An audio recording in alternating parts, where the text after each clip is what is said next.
semuanya, selamat datang di Podcast. Hari ini kita akan membedah sebuah pendidikan terkait dengan salah satu institusi pendidikan yang ada di Sukoharjo. Yang menjadi keunikannya adalah institusi ini belum lama berdiri, tetapi sudah memiliki siswa yang cukup banyak, 100-an lebih, dan mempunyai sistem manajerial yang cukup rapi. Institusi pendidikan ini adalah Pondok Roja. Nah, tanpa berlama-lama, langsung saja kita akan berdiskusi dengan salah satu narasumber kita dari Pondok Roja, yaitu kita bersama dengan siapa? Ustadzah Amalina ya. Ustadzah Amalina ini di Pondok Roja sebagai apa? Saya sebagai supervisor di operation. Supervisor di operation. Itu biasanya tugasnya ngapain, Mas? Ngapain aja? Kalau di operation itu lebih ke tugas keseharian yang ada di pondok. Jadi menaungi kurikulum, pesantren, kemudian juga GA dan PU. Jadi lebih ke keseharian yang di pondok itu ada di operation. Oke. Ustadzah Amalina berarti di bagian supervisor operation di Pondok Roja. Nah, Ustadzah Amalina itu sejak kapan sih bergabung dengan instansi di Pondok Roja tersebut? Alhamdulillah saya bergabung sejak awal berdiri. Sejak awal berdiri, apa terus? 2017, 2016. 17-16 ya? Iya, kira-kira dari pengalaman Ustadzah di tahun-tahun awal berdiri ya, soalnya kan di situ mulai masuk dalam instansi tersebut, itu kondisi lingkungan yang ada pada wilayah Pondok Roja tersebut bagaimana? Soalnya kan lokasi di Pondok Roja itu kan di tengah kota Sukoharjo ya, dan di dalam kampung juga, otomatis untuk saingan dan lain sebagainya pasti cukup sulit.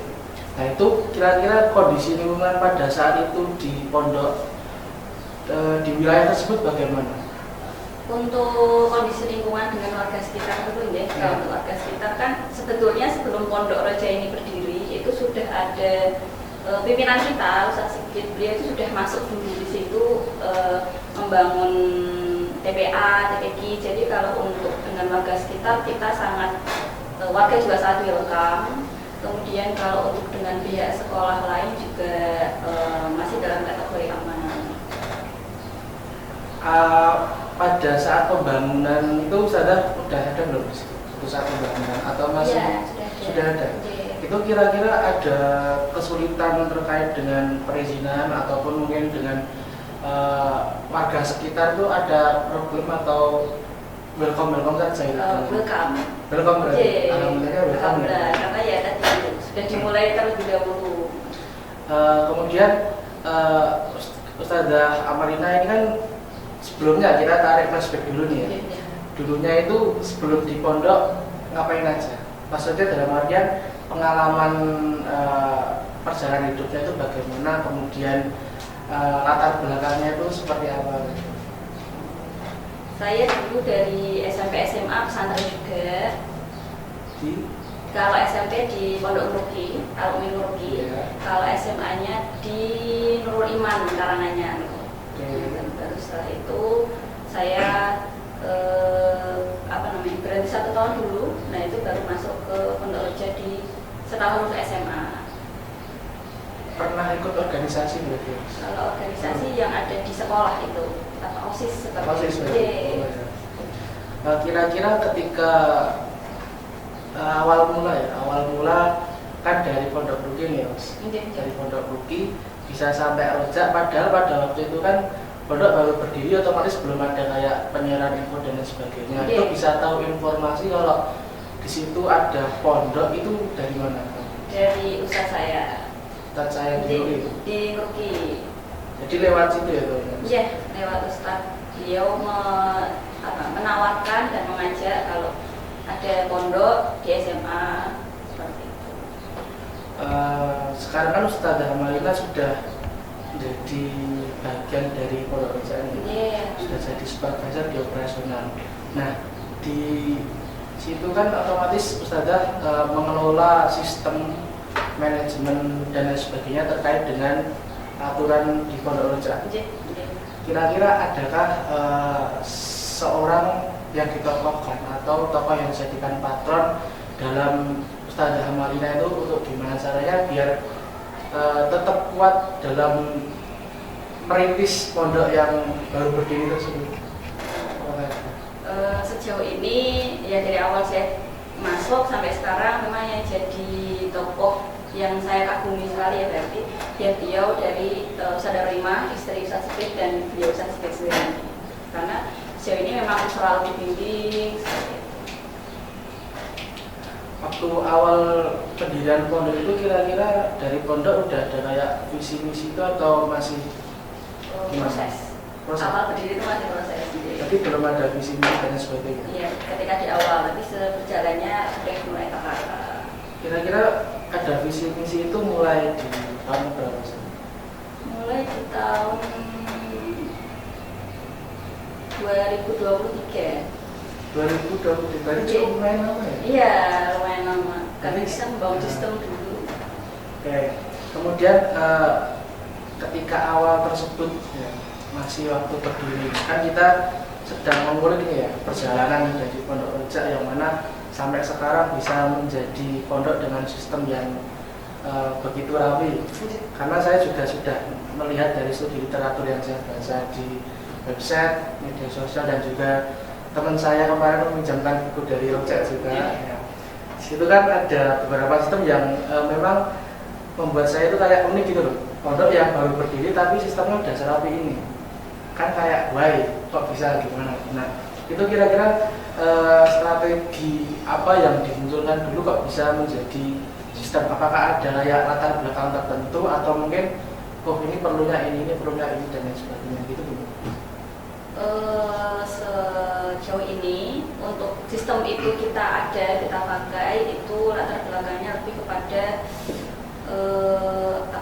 institut atau pesantren kita itu berdiri, siapapun nanti pengurusnya, siapapun nanti penggantinya itu tetap dengan sistem yang sama. Jadi tidak dengan pengganti yang nanti keluar kemudian digantikan yang baru, sistemnya berubah lagi seperti itu. Jadi memang sebisa mungkin kita pakai sistem yang autopilot, jadi tetap bisa berjalan walaupun mungkin di situ ada pergantian penanggung jawab seperti itu. Nah, yang penting adalah proses perancangan, Mas. Kan merancang sistem itu kan pastinya tidak sulit ya. Nah, itu waktu saat proses perancangan di sistem Pondok Rojak itu apakah ada kiblat tertentu untuk memproses sistem tersebut atau berdasarkan pengalaman? Atau bagaimana? Berdasarkan pengalaman ya pasti, karena kita juga dari pesantren-pesantren sebelumnya, kemudian juga ada bimbingan juga dari Mas Ringga ya namanya. Itu bimbingan dari beliau untuk kita merapikan sistem sesuai apa. Biasanya kalau ini sistemnya dipakai di perusahaan-perusahaan, jadi coba kita masukkan dalam dunia pendidikan supaya jauh lebih rapi. Berarti sistem yang dianut itu kurang lebih mirip sama perusahaan. Nah, kira-kira apakah ada kayak kesulitan atau mungkin problem ketika berjalannya waktu menerbitkan sistem tersebut? Apakah ada problem atau bagaimana? Ada pastinya, karena kita masih menyesuaikan. Jadi sering 3 tahun awal itu sistem masih berganti. Problemnya biasanya di bagian apanya saat pembentukan sistem? Iya. Ketika kalau di kami problemnya lebih ketika pergantian. Ketika kan menyusun itu kan tidak hanya 1 tahun, 2 tahun seperti itu, tidak beberapa bulan. Tapi ketika berganti tahun, nah itu kan orang yang melanjutkan dalam menyusun sistem tersebut kan berarti juga ada yang berpindah, nah, seperti itu kan kita harus mengajari dari awal lagi, mungkin ada beberapa evaluasi dan pergantian. Berarti awal mula ketika sistem itu dibentuk berarti berdasarkan misal dari periode tertentu ya? Masih dalam periode tertentu. dibuat sistem, kemudian ganti periode, sistem ini dibawa ke periode kemudian untuk ditambah lagi. Iya, betul. Berarti penyesuaiannya secara berkala, Pak? Iya, masih berkala.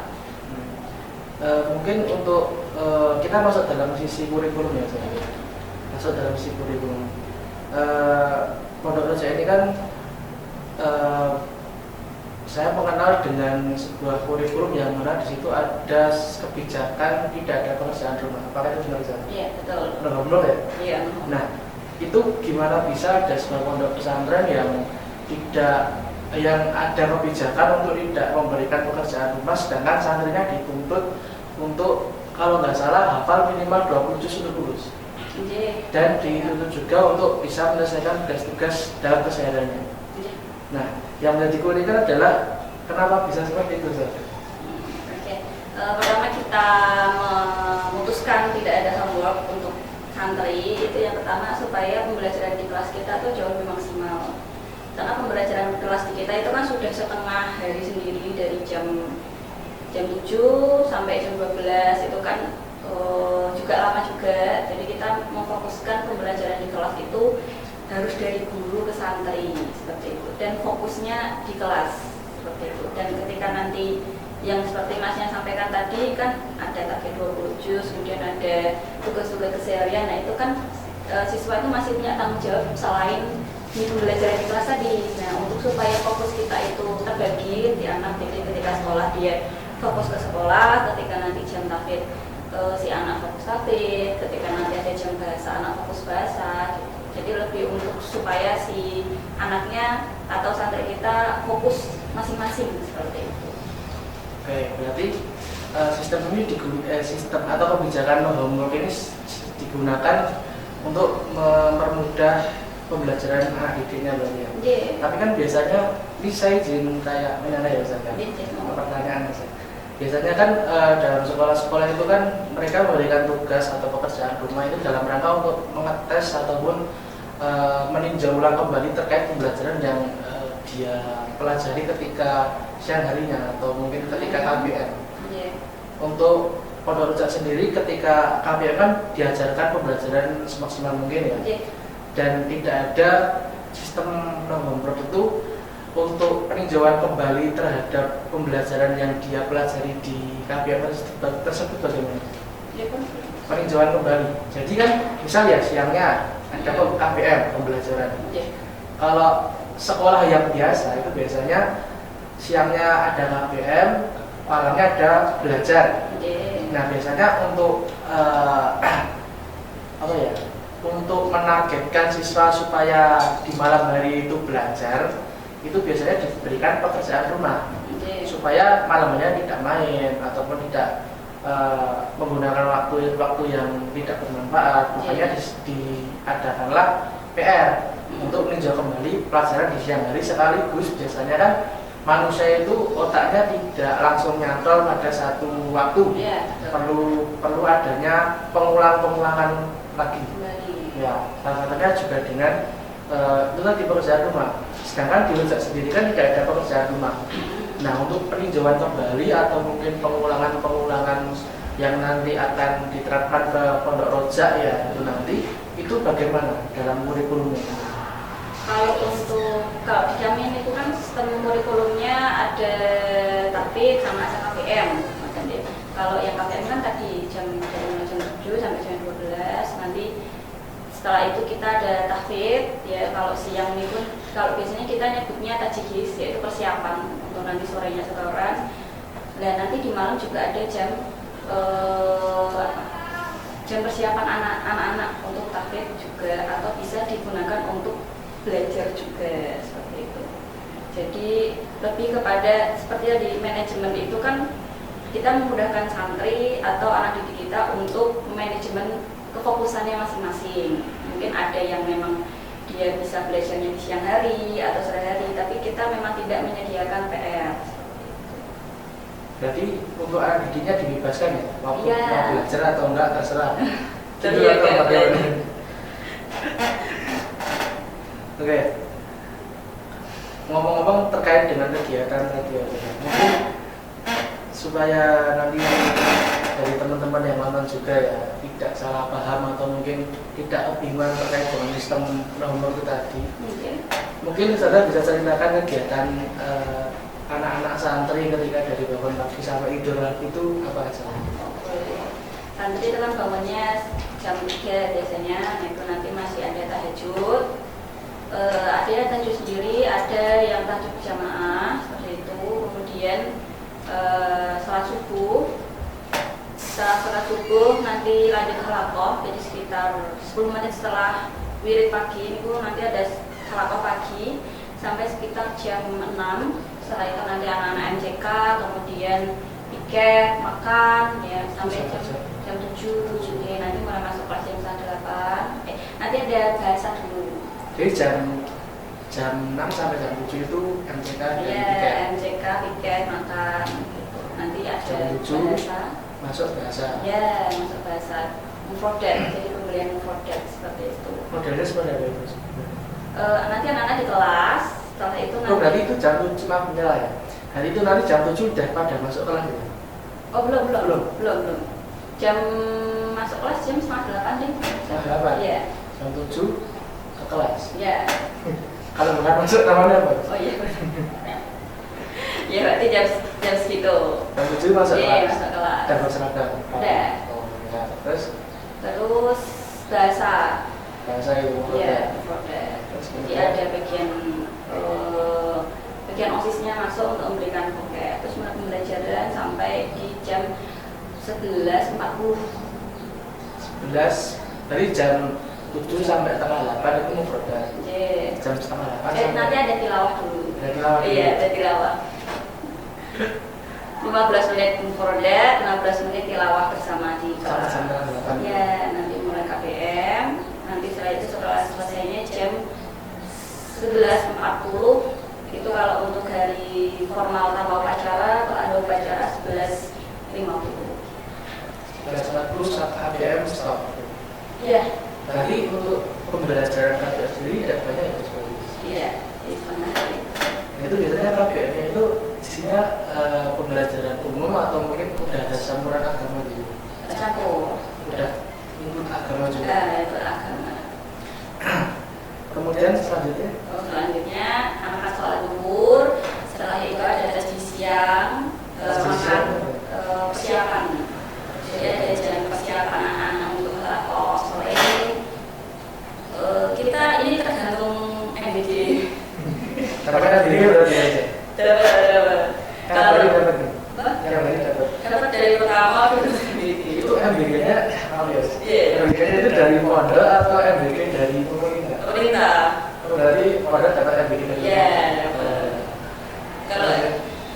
Kalau makan persiapan kita tergantung MBD-nya. Kalau MBD-nya sudah datang duluan, berarti anak-anak makan dulu, baru persiapan tadi dipakai untuk persiapan. Tapi kalau MBD-nya belum datang, dari persiapan dulu. Sampai jam? Sampai biasanya jam 1 atau jam 2. Dan setelah itu anak-anak biasanya ada nyuci, tidur siang, iya pribadi. Itu jam berapa dulu? Iya. Sampai jam 2. Sampai jam 3. Ya, nanti udah mulai persiapan sholat asar. Habis asar? Habis asar halaqah sore. Sehari ada berapa? 2. Pagi dan sore. Setelah subuh tadi? Iya, setelah subuh sama setelah asar. Halaqah bisa asar sampai jam 5 sore? Iya, 5 sore. Itu perbedaan antara halaqah pagi sama sore ada terus? Kalau halaqah pagi itu ziyadah, penambahan hafalan. Kalau sore murojaah. Berarti kalau pagi ziyadah, sore kalau misalnya pikiran dia, kalau misal sore itu ziyadah, boleh juga. Itu biasanya tapi kita kan ada ziyadah dan murojaah. Biasanya kita petakan pagi ziyadah, sore murojaah. Tapi misalnya mungkin nanti dari santri atau musyrifah ada yang mengganti mau ditukar, itu udah apa-apa. Pagi dan sore itu ada ziyadah, ada murojaah. Ini absen di awalnya. Biasanya kalau itu maksudnya kegiatan formal atau non formal yang di luar KBM? Formal, iya. Formal juga? Formal juga. Seragam juga? Oh, kalau seragam enggak. Semi formal? Iya, semi formal. Semi formal, oke. Wajib.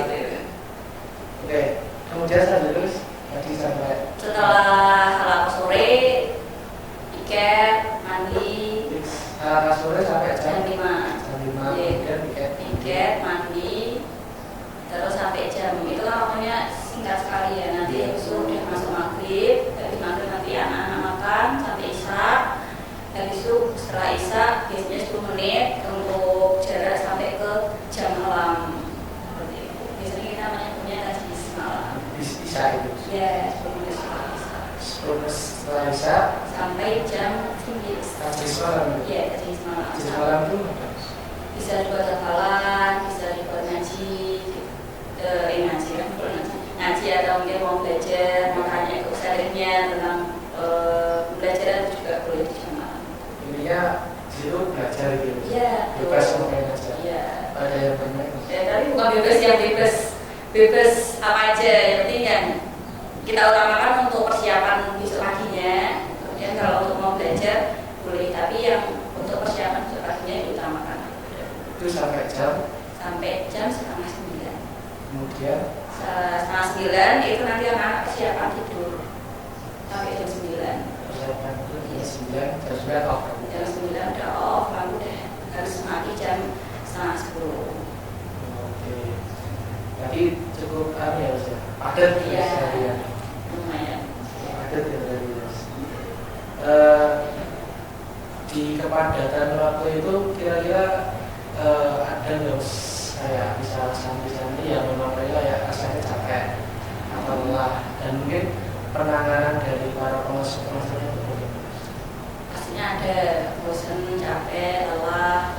Karena kalau dari alhamdulillah tuh santri banyak yang bisa mengeluarkan keluh kesahnya, perasaannya. Dia kan kalau perempuan kan curhat seperti itu. Nah itu bisa disampaikan ke IG-nya masing-masing. Nanti didiskusikan sekarang seperti ini. Atau biasanya kalau itu terkait dengan kamar, pertemanan atau problem tentang kamar, itu biasanya kita nanti yang menghandle itu adalah wali kamar. Berarti ada kayak bagian sendiri untuk mengurus itu ya? Iya, ada bagian sendiri.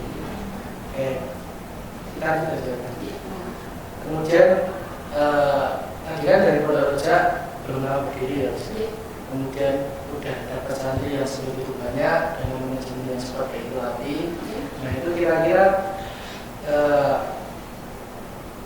yang saya dapat informasi juga itu beberapa santri juga yang ada berasal dari luar pulau, karena dari sampai Papua. Nah itu metode brandingan dari Pondok Rojak itu sendiri seperti apa? Kenapa bisa dalam waktu hanya beberapa tahun saja itu udah dapat 100 lebih santri, dan kalau nggak salah udah ada cabang juga ya, nah, dan bahkan sampai luar pulau. Nah itu metode brandingan dari Pondok Rojak sendiri untuk menggait anak didik baru itu bagaimana? Brandingannya juga kita bertahap sih. Jadi kalau sekarang kan udah mulai medsos kan udah mulai up, tapi kalau zaman dulu di awal medsos kita pakai, tapi tidak se-up yang sekarang. Dulu kita masih pakai yang door to door ke sekolah-sekolah. Kemudian di pimpinan kita itu memang ada tim SAR. Tim SAR? Iya. Untuk penanggulangan bencana? Iya, tapi beliau kan ke kemana-mana seperti itu dan mulai mempromosikan dari pondok kita sendiri. Kemudian juga karena kita yayasannya kan Hidayatullah. Oh, Nyawa. Nyawa yayasan Hidayatullah, dan Hidayatullah ini kan sudah alhamdulillah sudah di mana-mana ada karena yaitu dari yayasan Hidayatullah. Berarti pakai berarti ya bantuan dari yayasan itu tadi ya, untuk informasi ke luar ya. Dan sekarang sudah ada sudah dimulai ke luar wilayah juga ya. Itu ya beras dari Hidayatullah atau memang ada produk-produk tertentu atau anu-anu itu yang mereka sudah tahu nih Pondok Rojak bagus dan harus, dan kita bisa minta SDM dari sana untuk mengembangkan kampung ataupun pondok di wilayah luar itu gimana? Kenapa bisa itu diminta pengabdian? Ya, harusnya dari luar udah ada yang minta nih pengabdian dari Pondok Rojak. Nah itu orang-orang luar Jawa secara spesifiknya ya, itu minta itu atas informasi dari tadi Yayasan Hidayatullah, atau memang Pondok Rojak di wilayah itu sudah masuk? Kalau yang Saat ini kan kalau yang sampai luar Jawa baru tahun ini ada. Oh, baru tahun ini. Jadi kalau yang sebelumnya belum. Sebelumnya itu masih di wilayah Jawa. Itu mulai angkatan berapa ya? Mulai angkatan 1. Berarti dari awal itu terus? Sudah ada lampion yang di kita sebagai luar Luar daerah, luar pondok. Luar pondok. Ya luar pondok sih. Boleh kalau yang luar Jawa tahun ini. Oh, baru tahun ini luar. Kalau yang dari lulusan tahun pertama tadi sudah ada di bagian luar sudah ada. Jadi itu modelnya kerjasama atau? Iya, kerjasama. Kerjasama juga. Iya, kerjasama juga. Dengan yayasan itu atau memang dengan instansi pendidikan lain? Kalau yang sebelumnya 3 tahun yang sebelumnya kita masih di daerah semua, jadi di Cabuban, kemudian Sragen, terus ya itu aja. Yang tahun ini ada yang non daerah, jadi sepertinya melihat dari lulusan, nah kemudian tertarik dan mengambil bagian dari kami. Oke. Kira-kira dari pondok ini sendiri ya, pondok ini sendiri adalah kegiatan atau mungkin sesuatu yang diunggulkan dari pondok Roja dalam hal membranding pondoknya. Misal kamu ikut pondok Roja karena kamu bawa gini atau memang bagaimana? Maksudnya keunggulan dari pondok ini kenapa harus di pondok ini untuk brandingannya ya Ustaz? Itu apa Mas? Kalau brandingannya kita biasanya kalau di pesantren kita kan sebenarnya tahfidz ya. Tahfidz tadinya ada program tahfidz, tapi selain dari tahfidz kita ingin supaya bakat dari anak-anak itu juga tersalurkan atau diasah ketika mereka sedang masa ingin tahunya tinggi, ketika masa sekolah seperti itu. Jadi kita ada minat bakat di anak-anak, jadi ekstrakurikuler kita perbanyak supaya anak-anak bisa mengasah bakat dan minatnya. Salah satu branding terbesar kita ada di minat dan bakat. Dan berarti pada apa ya ekstrakurikuler apa yang ekstrakurikulernya banyak, ada sekitar berapa ya? 14 ekstrakurikuler. Ada penulisan itu ada 2, ilmiah sama cerpen seperti itu. Kemudian ada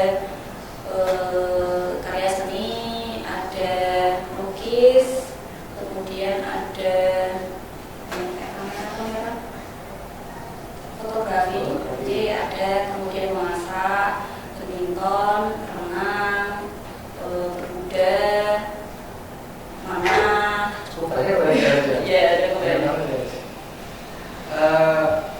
Radius kan dari Pondok Roja sendiri dengan program seperti itu dan kegiatan yang demikian sehingga dapat mengelola perusahaan-perusahaan yang tidak sedikit juga yang masuk PTN ternama ya Ustaz. Sekarang udah berapa angkatan yang lulus? 4.